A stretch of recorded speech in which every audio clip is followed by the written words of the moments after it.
வணக்கம். நீங்க ஒரு கிரியேட்டரா இருக்கலாம், ஒரு தொழில் முனைவோர் இல்ல ஒரு ப்ராடக்ட் மேனேஜர்.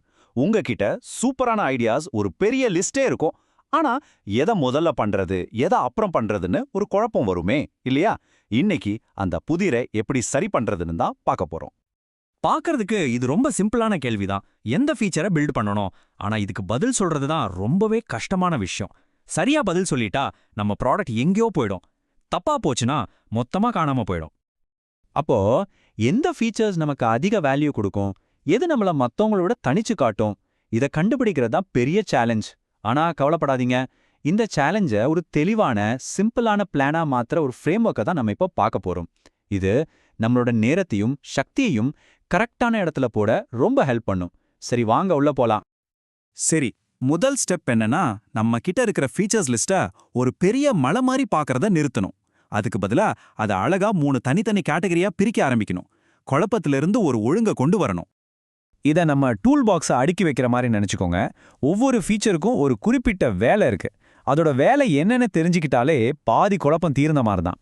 சிம்பிளா சொல்லணும்னா 3 வகை இருக்கு: கோர் ஃபீச்சர்ஸ், சப்போர்ட்டிங் ஃபீச்சர்ஸ், அப்புறம் டிஃபரன்ஷியேட்டிங் ஃபீச்சர்ஸ். இந்த ஒவ்வொன்றுக்கும் ஒரு வேலை இருக்கு. இந்த ஸ்லைட்ல இருக்கிற வீடு உருவகம் இதை சூப்பரா விளக்குது பாருங்க. கோர் ஃபீச்சர்ஸ்ங்கிறது நம்ம வீட்டுக்கு போடுற ஃபவுண்டேஷன் மாதிரி. அது இல்லாம வீடே கட்ட முடியாது. சப்போர்ட்டிங் ஃபீச்சர்ஸ்ங்கிறது சுவர்களும் ரூம்ஸும் மாதிரி. இதுதான் அந்த வீட்டை வாழக்கூடியதா மாத்துது. கடைசியா டிஃபரன்ஷியேட்டிங் ஃபீச்சர்ஸ். இதுதான் அந்த வீட்டுக்கு ஒரு ஸ்பெஷல் டிசைன் கொடுத்து மற்ற வீடுகள்ல இருந்து நம்ம வீட்டை தனித்துவமா காட்டுற விஷயம். ஓகே, இப்போ நம்ம கிட்ட இருக்கிற ஐடியாஸ் எல்லாம் அழகா வகைப்படுத்தியாச்சு. அடுத்தது என்ன? நாம இன்னும் கொஞ்சம் ஆழமா போகணும். அதாவது நாம என்ன பில்ட் பண்றோங்கிறத ஏன் ஒரு கஸ்டமர் அதை பத்தி யோசிக்கணுங்கிறதோட கனெக்ட் பண்ணணும். இங்க முக்கியமான பாயிண்ட் இதுதான். ஒரு ஃபீச்சருங்கிறது வெறும் ஒரு டூல். ஆனா ஒரு பெனிஃபிட், அதாவது ஒரு நன்மைங்கிறது ஒருத்தரோட பிரச்சனைக்கு நாம கொடுக்கிற தீர்வு. நாம தீர்வு தான் விற்கணுமே தவிர டூல்ஸே இல்ல. சரி, அப்போ ஒரு ஃபீச்சர் எப்படி நிஜமான ஒரு மதிப்பா மாறுது? நாம கோட் பண்ற ஒரு விஷயத்துல இருந்து கஸ்டமரோட நிஜ வாழ்க்கை அனுபவம் வரைக்கும் உள்ள அந்த பாதையை நாம ட்ரேஸ் பண்ணணும். வாங்க எப்படின்னு பார்க்கலாம். இந்த டேபிள் பாருங்க, இது அந்த முழு பாதையையும் தெளிவா காட்டுது. முதல்ல ஃபீச்சர், அது என்ன கஸ்டமர் பிரச்சனையை தீர்க்குதுன்னு பார்க்கணும். அதனால அவங்களுக்கு கிடைக்கிற நேரடியான நன்மை என்ன? கடைசியா அந்த நன்மையால அவங்களுக்கு உணர்ச்சி ரீதியா இல்லனா சமூக ரீதியா என்ன கிடைக்குது? இப்படி ஒன்னோட ஒன்னு கனெக்ட் பண்ணி பார்க்கணும். ஓகே, இப்போ நம்மகிட்ட 2 முக்கியமான விஷயம் இருக்கு. நம்ம ஃபீச்சர்ஸை வகைப்படுத்திட்டோம், அதோட நன்மைகளையும் புரிஞ்சுக்கிட்டோம். இப்போ நாம அந்த கஷ்டமான முடிவுகளை எடுக்க ரெடி. எதை முதல்ல பண்ணலாம், எதை அப்புறமா பண்ணலாம்னு தீர்மானிக்க வேண்டிய நேரம் இது. அதுக்கு இந்த 3 முக்கியமான கேள்விகளை நமக்கு நாமே கேட்டுக்கணும். இது ஒரு ஃபில்டர் மாதிரி வேலை செய்யும். நம்மளோட MVP லான்ச்சுக்கு எது முக்கியம், எதெல்லாம் அப்புறமா சேர்த்துக்கலாம், எது நமக்கு ஒரு வலுவான தனித்துவத்தை கொடுக்கும், இந்த கேள்விகள் நம்மள சரியா யோசிக்க வைக்கும். இங்க தான் விஷயமே இருக்கு.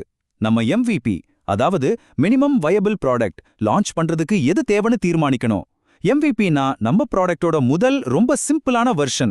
டே 1க்கு கண்டிப்பா இது இருக்கணும்னு சொல்ற விஷயங்களையும், இது அப்புறமா இருந்தா நல்லா இருக்கும்னு சொல்ற விஷயங்களையும் நம்ம பிரிச்சு பார்க்கணும். அப்போதான் லான்ச்ல கவனம் சிதறாம இருக்கும்.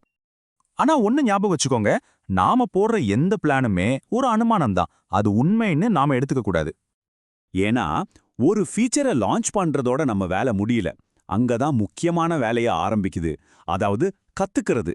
நம்ம போட்ட பிளான் நிஜமாவே வேலை செஞ்சுதா, கஸ்டமர்ஸ் அதை யூஸ் பண்றாங்களா இல்ல அது அவங்களுக்கு உண்மையிலே தேவைப்படுதான்னு எப்படி டெஸ்ட் பண்ண போறீங்க? நம்ம அனுமானங்களை நிஜ உலக டேட்டா வச்சு சரி பார்க்கணும். அதுக்கு தான் இந்த மாதிரி மெட்ரிக்ஸ் எல்லாம் ட்ராக் பண்ணணும். ஃபீச்சரை எத்தனை பேர் யூஸ் பண்றாங்க, அவங்க எவ்வளோ நேரம் அதில் செலவிடுறாங்க, அவங்களோட ஃபீட்பேக் என்னன்னு பார்க்கணும். இதெல்லாம் ட்ராக் பண்ணும்போது தான் நாம தீர்க்க நினைச்ச பிரச்சனையை உண்மையிலேயே தீர்த்தோமா இல்லையான்னு தெரியும். நம்ம லான்ச் ஒரு யூகமா இல்லாம ஒரு அளவிடப்பட்ட பரிசோதனையா மாறும். ஆக நாம பார்த்த இந்த முழு ஃப்ரேம் ஒர்க்கும் ஒரே ஒரு முக்கியமான கேள்விக்கு பதில் சொல்லத்தான் வடிவமைக்கப்பட்டிருக்கு. நாம இந்த பயணத்தை ஆரம்பிச்ச அந்த கேள்விக்கு இப்போ திரும்ப வருவோம்.